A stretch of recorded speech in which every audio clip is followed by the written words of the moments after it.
Magandang araw sa inyo. Karera Tips, December 21, 2024, Saturday. Meron tayong 9 exciting races.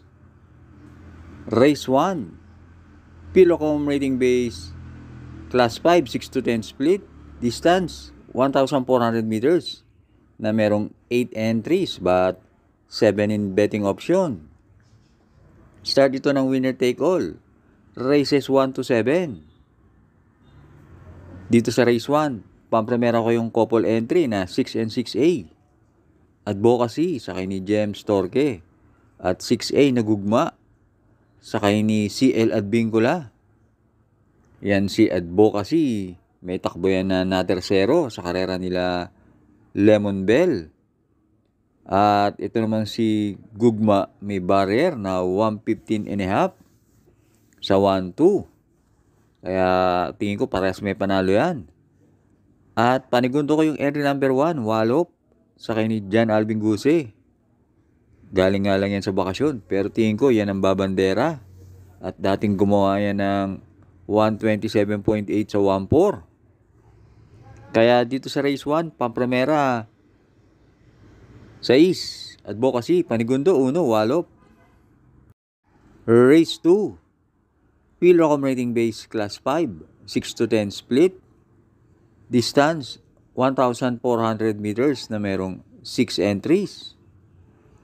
Start ito ng Pick 5, races 2 to 6. Magandang karera tong race 2, halos pare-pareho tempo nila.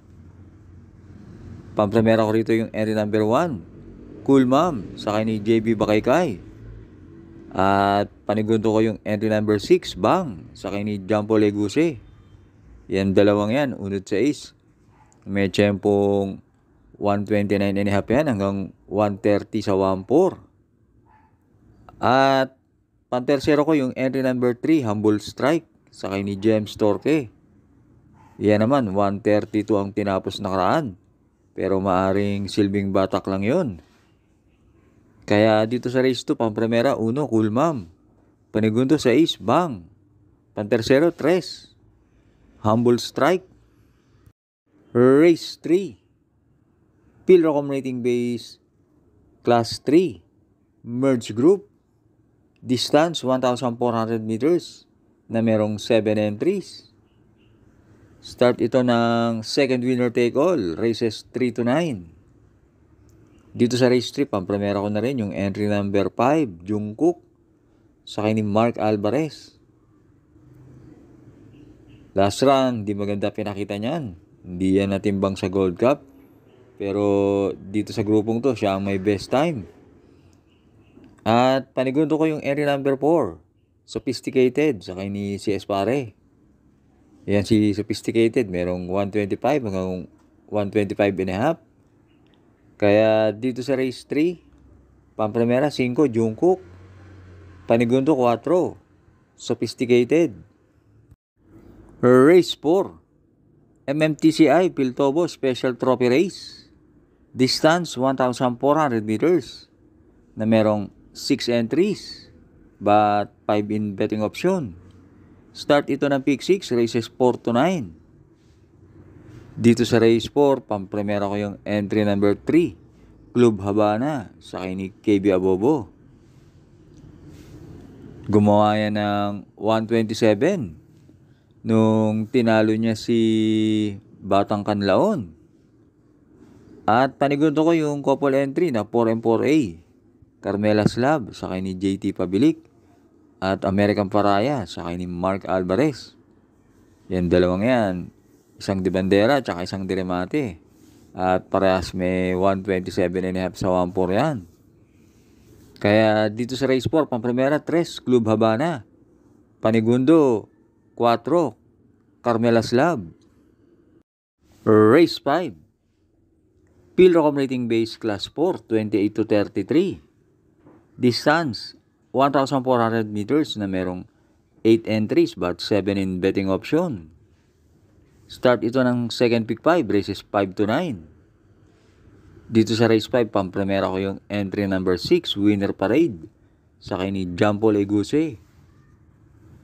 Yan si Winner Parade na tersero yan sa karera nila Easyway, Sky Story at gumawa ng 126.5 sa 1.4. At panigundo ko yung couple entry na 4M4A. Mahusay ay sa kay ni John Alvin Guse. At 4A na Basket of Gold sa kay ni CS Pare. Yan si Basket of Gold. Gumawa rin niya ng 126.5 nung masigundo kay Shanghai Silk. Kaya dito sa race 5, pampremera sa East Winner Parade. Panigundo 4A, Basket of Gold. Race 6 na tayo. Piltobo Special Trophy Race. Distance 1,400 meters na merong 5 entries. Start ito ng Peak 4, races 6 to 9. Dito sa race 6, pampremera ko yung entry number 1. Dakota Elegance sa kay ni JD Flores. Last run, mabigat ang nalabanan niyan, puro imported. Pero bago yun, nanalo yan. Tinalo niyan si Beyabel at gumawa ng 127 sarado sa 1.4. At panigundo ko yung entry number 3, Viva de Oro sa kay ni AR Villegas. Yan naman, kapraso lang yan natalo kay Light Bearer. At yan si Viva de Oro, merong 127.5 sa 1.4. Kaya dito sa race 6, pampremera 1, Dakota Elegance. Panigundo 3, Viva de Oro. Race 7, Pilo Accumulating Base Class 4, 16 to 21. Distance 1,400 meters na merong 12 entries. Start ito ng huling DD1, races 7 to 9. Dito sa race 7, pampremera ko yung entry number 1. Upscale Bell sa kay ni Tupe Garganta. Nagandahan ako sa tinakbo niyang last run. Na tersero kina Wolfgang at Megan Maxine.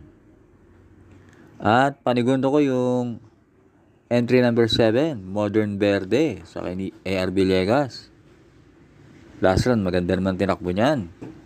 At yan si Modern Verde, meron 127.5 sa 1.4. Kaya dito sa race 7, pampremera 1, Upscale Bell. Panigundo 7, Modern Verde. Huwag na huwag pong kakalimutan mag-like and subscribe. At maraming salamat sa mga bagong subscribers. Good luck! Last double na tayo, race 8. Piltobo Special Trophy Race. Distance 1,400 meters na merong 5 entries. Dito sa race 8, pampremera ko yung entry number 3, Amor My Love sa kay ni K.E. Malapira. Iyan ang tingin kong babandera. At meron yan 127.5 sa 1.4. At panigundo ko yung entry number 1, High Roller sa kay ni Pabs Cabalejo. Hindi nga lang kagandahan tinakbo niyan nakaraan. Pero yan si High Roller, napapalaban yan sa mga malalakas. Kaya dito tingin ko may panalo yan. Kaya dito sa race 8, pampremera 3, Amor My Love. Panigundo 1, High Roller. Last race na tayo. Race 9. Pilo Accumulating Base Class 5 with 5 points. Distance 1,400 meters na merong 9 entries. Dito sa race 9, pampremera ko yung entry number 8, Celebrity sa kay ni JD Flores. Nung manalo yan, December 8, gumawa yan ng 130.5 sa 1.4. At panigundo ko yung entry number 4, Jeng Sad Enough sa kay ni R.A. Base. Last run, na segundo yan. At sa tingin ko, wag lang may iwan. Malaki panalo niyan. Kaya dito sa race 9, pampremera 8, Ivan. Panigundo 4, Jeng Sadenap. Maraming salamat sa inyong pagsubaybay. Good luck ngayong araw ng Sabado.